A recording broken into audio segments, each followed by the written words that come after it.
Hey, what's going on, you guys? Peek out here in Singapore. It's 2 o'clock in the morning, and I swear I was asleep, and I had this strange, just I don't know what it was. I got up and I was thinking about it for a second, and it took me a minute to try and even go back to sleep, and I couldn't. So I figured I'd get on here and talk because sometimes talking helps me too. It's not just for you guys that I do this podcast; it's for me as well. It's almost like the equivalent of journaling, I guess, and it's not my deepest, darkest, most private moments by any means, but it is stuff that I really am wrestling with, stuff that I have to face, stuff that I'm struggling through. It's life. It's bits and pieces of my life and how I see things. So tonight, I want to talk to you about having the whole story before you do stuff. And a lot of times you don't. Okay, it's not even a lot of times. I think 99% of the time we don't have the whole damn story. We operate our lives. We function within these rules that we built up for ourselves in order to have a life that we think will be functional and successful and happy and all that stuff. We do all of that based on rules that someone somewhere along the line has told us is the way we need to live our lives by, right? It's almost like the rules to playing Monopoly, the rules for playing Jenga or Uno or any one of a million different games. But that's based on somebody else passing down the information. Now, if we were to get on and start talking about, okay, how do you deal with certain people? That's based on your prior experiences and your prior interactions with that person, right? Isn't that how that goes? I was talking to my daughter earlier today and she was talking about, her Tamil teacher is getting ready to have another baby. And I was like, yeah, I know. And this is the same Tamil teacher that calls me almost every week and tells me, hey, Gaia's not paying attention. We need to help her out. I need you to focus on this, this, and this at home. And I'm trying to give her this much support at school. Together, I know we can make sure that she's taken care of. The last time I spoke to this woman, she told me that baby girl was just not paying attention in class. As soon as she gets into class, the first thing she does is she pulls out a pencil case and she starts fiddling with stuff. Now I know she's got a lot of energy. This girl is a ball of energy, and that's not a bad thing. It's just the way she's built. But she also is not interested in Tamil. She finds it difficult and she finds it upsetting to her because she never seems to get it right. Because she's not focusing, she doesn't realize that, it's like an end of the cycle. She doesn't focus, so she gets in trouble. When she gets in trouble, she finds that she's not interested and she doesn't want to do anymore. But she did sit down and tell me today that baby, the Tamil teacher is getting ready to have another baby. And I told her, yeah, I knew that. And I also know that this young woman is a young mother. Her first child is under the age of 2 or 3, I think. She's about to have another child, which means she will have 2 children running around the house under the age of 5, which means she'll be terribly stressed. And I know that she's not probably going to come back to work until the new year. What baby girl didn't know was that she had another baby, right? So she had a young toddler. She has a toddler at home already. And, excuse me, she's about to have another baby. Another thing baby girl did not know is this young lady drives from Malaysia every day to teach. She fights traffic. She leaves her baby at home. And she comes to Singapore. She crosses a border every day to teach baby girl. And when I told her that, baby girl teared up. She was like, wow, I had no idea. I didn't know she was doing that much for me. And I said, that's why I'm telling you. The fact that she's pregnant means you need to be extra nice to her. You need to pay attention in class. You need to do this for her because being stressed out is not good for the baby. Her having to yell at you, not good for her and not good for the baby. You need to do everything you can for all the teachers as far as you're concerned because that's the right way to behave. To give people as little trouble as possible. You pick your battles, right? That's what we're told. We pick our battles.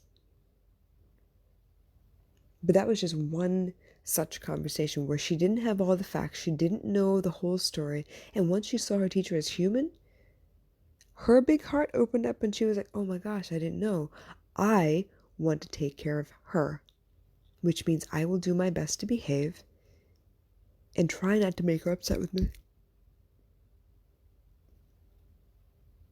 which made me feel good because then that also means that she's going to try and focus. She's going to see that class as not so much of a burden that she has to sit through, but more like something she has to find a way to understand better.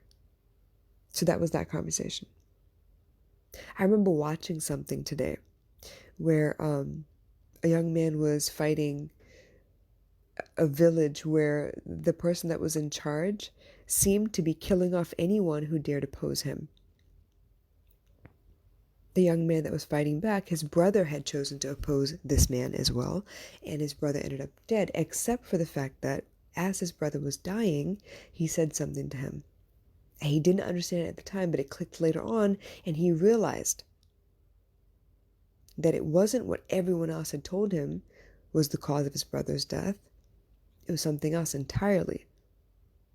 So he was operating on half the information, and he came to the wrong conclusion until something clicked into place, which means something outside of him and his brother and the rest of the town happened, and it jogged a memory of his, and suddenly everything made sense.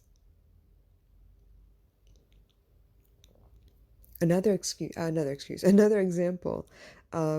Currently, I'm watching Vampire Diaries. Don't ask me why. I started with the originals, ran out of that, and I went back to Vampire Diaries. But it's mostly because I like seeing the dynamics of the people around them. And plus, now that I am looking at putting myself out there a little bit more, I'm paying more attention to the way people act. Okay, so I was watching Vampire Diaries, and there was a situation where a curse is about to be broken, or people, several different factions are trying to break the same curse.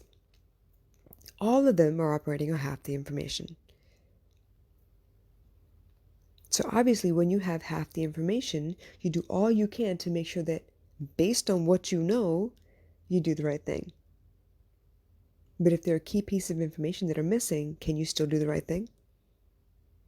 Isn't this why terrorists are considered terrorists? They're basing their entire life on a specific set of information that makes their cause righteous.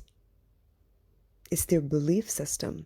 It's what they were brought up with, or something that changed their mind, and then this is the belief that they've adopted, and they believe so wholeheartedly they're willing to give their lives to the cause.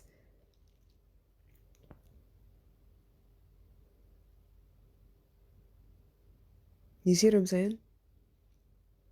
People operating on half the story, and they believe so fervently. And for those of us who think we know the whole story, how do we know when we know the whole story? How do we know when we have all the facts? Unless we go searching for it ourselves. And even then, when do you know that enough is enough? People have spent their lives looking for the cradle of civilization, the fountain of youth, the holy grail, healing waters, the Midas cup. I mean, you name it, they've been out searching for that shit. But how do you know when they found it? How do you know there isn't some other, wonderful myth that leads down some great garden path and you have no idea where it ends? You don't know where it ends. But could you imagine? Most of the people I live around operate on the story that you have to have insurance, because if you don't have insurance, you will fall sick and you won't be able to afford it. Most people I know operate on the idea that you have to have a job in order to sufficiently live your life, effectively live your life, happily live your life. You have to have a specific income amount every month in order to live a happy life. I've proven that shit wrong already.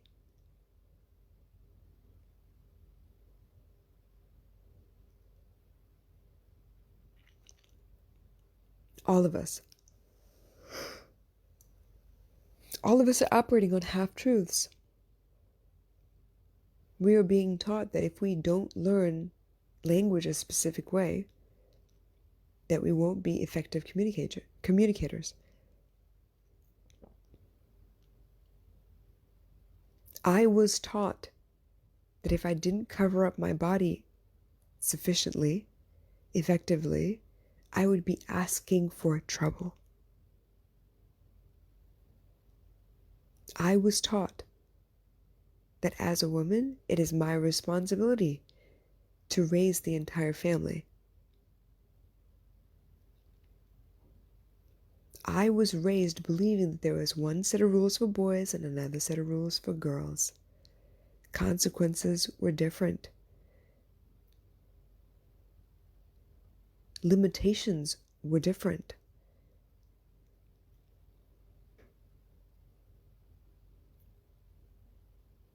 I was taught all these things based on what my mom was taught and what her mom was taught. My grandmother was raised in a convent in a time where you didn't question authority ever. Ever. What they said was gospel truth. You take them at their word. We were not taught to question. We were not taught to think for ourselves. You go to school, you're taught to regurgitate exactly what they tell you. Verbatim. You can't ad lib. You can't show them you understand by speaking it out loud. The oral PSLE exams, I'm pretty sure, are how well you can memorize and regurgitate. It used to be that testing was one form of checking to see if the child knows what they're talking about. The other way was to interact with the child so often that you knew when they knew stuff and when they were lost. But somehow we were all convinced that you need to have a standardized test so everyone is measured the same way. But none of us are the same. How do you measure us all the same way? Our bone densities are different. Our blood types are different. The way we think, the way we process information, the way we learn is different. Some of us are communicators. Some of us are really good listeners. Some of us really do well with hands-on stuff.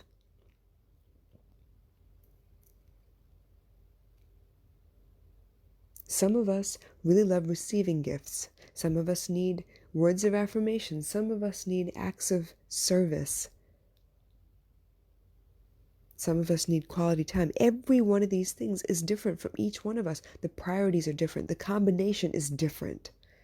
Our DNA is different. If each of my damn fingerprints is different, you don't think each of our minds is different? And so we have these standardized tests. We have this idea that's been passed down that all of us need to be tested the same. All of us need to be taught the same. Montessori, oh my gosh, earth-shattering, right? Vocational schools, old school. We don't want that no more, right? I was told that if I had a degree, I would get a better job. It was automatic pay raise before I even hit the job, the workforce. That's not the truth anymore. The stats specifically say that there are more jobs out there, more graduates out there than there are jobs that line up with graduates. Why? Because everyone wants to go get a better job. Everyone went to higher education. I have 2 degrees, and I don't know how many certifications. And I have never broken the ceiling in corporate America or Singapore. I have never broken the ceiling of $3,500 a month. 2 degrees. See, I wasn't operating with the whole truth. I wasn't operating with the whole story. I was operating with what I was told. All I needed was a degree. Once I had the degree, all I needed was some experience. I had the experience. In Singapore, they want obedience. Do as you're told. Yes, I want you to have all the experience and the degrees in the world, but I don't want you to use those things. I want you to do what I tell you to do, the way I tell you to do it. And I want the return on investment the way I expect it to be. It's not how that works. How many of you will continue letting other people tell you who you are and what you're worth? How many of you will continue living in a world where they tell you these are the rules because this is just the way we've done it forever? How many? When will you start to question for yourself? When will you start to trust no one else's information but your own because you went out and searched for it? When will you stop taking the first doctor's advice and go get a second opinion just to double check, just to make sure?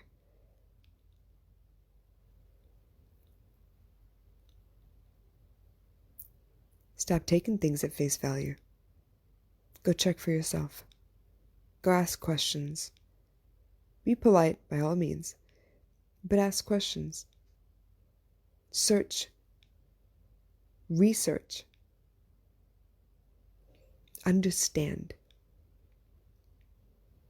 Because unless you have the whole story, and none of us ever will, not completely, but unless you have the whole story, you won't understand why things happen the way they do. There was a series I used to watch called Touch, where everything happened on purpose. Obviously, all these people were unwitting. They did what they had to do. And once those things happened, it set something else in motion. And then another thing in motion, and another thing in motion, because that's just the way life is. Every day, as we interact with people, as we import new information into our brains, as we interact in general, other things are set into motion. We will never have the full story. The story is constantly changing. So why would you take someone else's word for it? Why wouldn't you question? Why wouldn't you find as much information as you can before you decide your next course of action? The details matter. The story matters. The details could change your decisions. So please, stop letting other people dictate your life. Start asking questions. Start choosing for yourself. Because it matters. All of us think we're doing what's best for everyone involved. Not many of us stop to ask those people that are involved what they want, what they see, what they believe, and then act accordingly.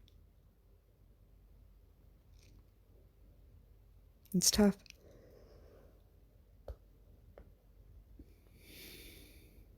It's tough, but it's necessary. I hope this makes sense.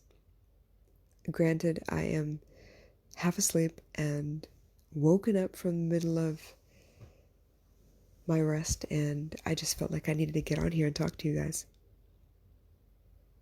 It matters that you have the whole story. Do your best. Do your due diligence.